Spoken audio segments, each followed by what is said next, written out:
retour dans votre journal People de la semaine à la présentation Seydina Tange Tandian Serigne Saliou sur le canal 33 Leral TV, canal 8 TV Orange, canal 28 en Gambie, Eutelsat 16A ou sur l'application Leral TV ou sur les réseaux câblés, partout où vous nous recevez. Toujours li ñuy wax muy ginnaaw élection municipale yi ñu génn ginnaaw Médina suñ fa demee seeti Bamba Fall ak Cheikh Ba xam ngeen ni que début campagne bi tàngoon na trop ba mu amoon benn xeex boo xamante ne amoon na ci diggante militant Bamba Fall bi ak Cheikh Ba muy Astou Sène jàppale ni que Astou Sène boobu nag di militantu maire Médina di Bamba Fall jamono ji yoon tëj na ko juróom benn weeru kaso yoo xamante ni daf koy tëdd ginnaaw ci campagne yi bu mu jëlee woon lañset kii di Fatou Wade boobu ñu jaar tegoon ko loxo juge bi jugé na ko dina tëdd juróom benn weeru kaso muy militantu maire Bamba Fall bi nga xamante ni moom lañ tegaat ci boppu Médina foofu ca municipalité bi kii di Astou Sène ginnaaw bi ñu ko jugé bërkaati démb tribunal de flagrant délit bu Dakar daal di ko accusé moom moo xotti woon kanamu kii di plaignantam boobu nga xamante ni du kenn ku dul Fatou Wade procureur daal ki yoroon na ñaari atu kaso yoo xamante ni da koy tëdd dont 3 mois ferme mais finalement juróom benn weeru kaso lay tëdd maanaam muy campagne électorale yi nga gisoon biñ fa jógee nag kii di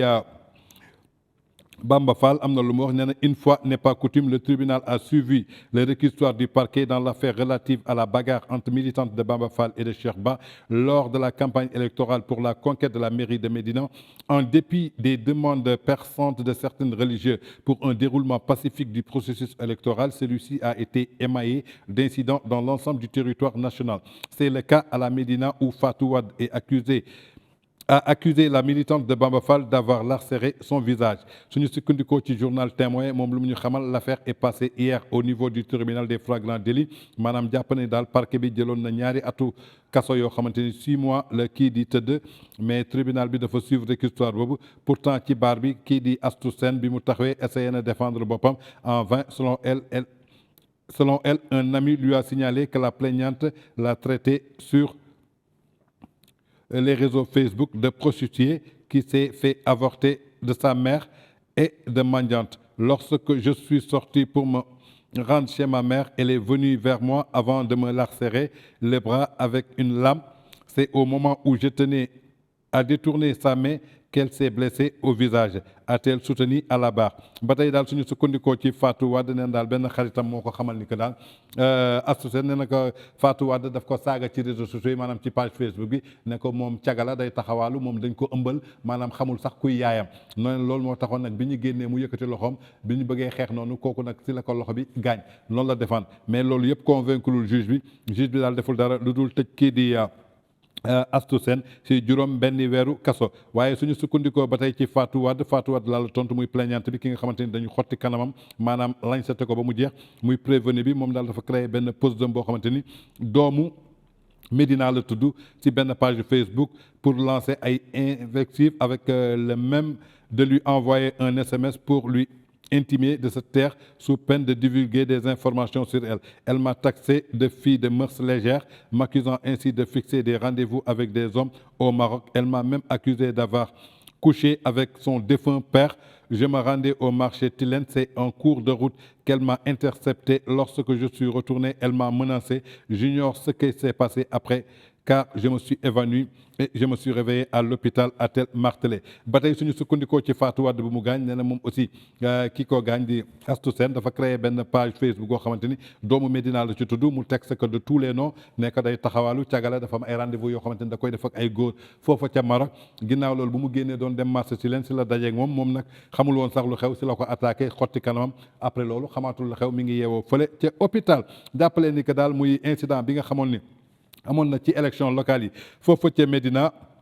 suñu sukkandikoo ci Fatou Wade bii nga xamante ni moom moo xotti woon kanamu Astou Sène yoon tëj na ko juróom benn weeru kaso mooy ni ma leen ko doon waxee rek campagne électorale la Bamba Fall moo doon candidat Cheikh Ba moo doon candidat tey Bamba Fall gagné na mairie Médina mi ngi dox soxlaam tranquillement tey mi ngi gérer mairie Médina di lekk ceebu jënam di ndékkeem di dugg fu ko neex di dox fu ko neex Cheikh Ba mi perte tey mi ngi continuer liggéeyam di directeur du CDC caisse de consigne et de consignation de dépôt et de consignation di dox lu ko neex ay njabootam di dox lu leen neex Bamba Fall ay njabootam di dox lu leen neex ne woon naa leen campagne électorale bu leen ci xeex bu leen ci reyante ndaxte képp ku ci xeex mbala reyante conséquences yi yow yaa koy gis tey Fatou Wade ngi nii ñi tëj juróom benn weeru kaso est-ce que loolu ay njabootam est-ce que loolu waa ay këram li war a jaabante di ko yóbbul añ di ko seeti en tout cas jëlangaat leen leçon bàyyi leen di xeex ci campagne électorale yi ku ci nekk sa carte na doon sa arme jour woote su jotee nga dem wooteel ki la neex waaye saagante ci ay Facebook di taksante la caga di taksante dañ laa ëmbal ak di taksante xamoo sa papa ak dem ba naan da nga tëdd ak sama papa je crois que dafa ñaaw ci ay doomu Médina en tout cas nag mooy alerte boo xamante ni lancé woon naa leen ko avant campagne électorale bi tey gis ngeen conséquences yi ñi ngi jëm ci ay élections législatives 31 juillet ay campagne dina amaat ku jàngul ci Astou Fatou Wade mi ak Astou Sène dootoo ci jàng tey nag baax na trop yoon daan leen képp koo xamante ni jàppate ñu la ngay def ay ñaawteef wala def ay agression wala ay xeex ci campagne justice su la jàppee daf la war a daan yu métti daan yoo xamante ni amul fen ba ëllëg ak ci biir yow soo nekkee ci kaso ba wéet fa di nga xam ne ñi ma doon xeexal tey ñi ngi ci bitti est-ce que jaroon na may xeex est-ce que jotul woon jour élection ma jël sama carte dem votel Bamba Fall est-ce que jotul woon jour élection nga jël sa carte dem votel Cheikh Ba dem toog waat sa kër est-ce que tey du ngeen nekk ci seen jàmm en tout cas kii di Fatou Wade xotti woon kanamu Astou Sène jàppale ni que tëj nañ ko juróom-benn weeri kaso ci campagne électorale la amoon ci violence yooyu nga xamante ni amoon na ca Médina. ku siiw yéen a ku siiwal dëgg la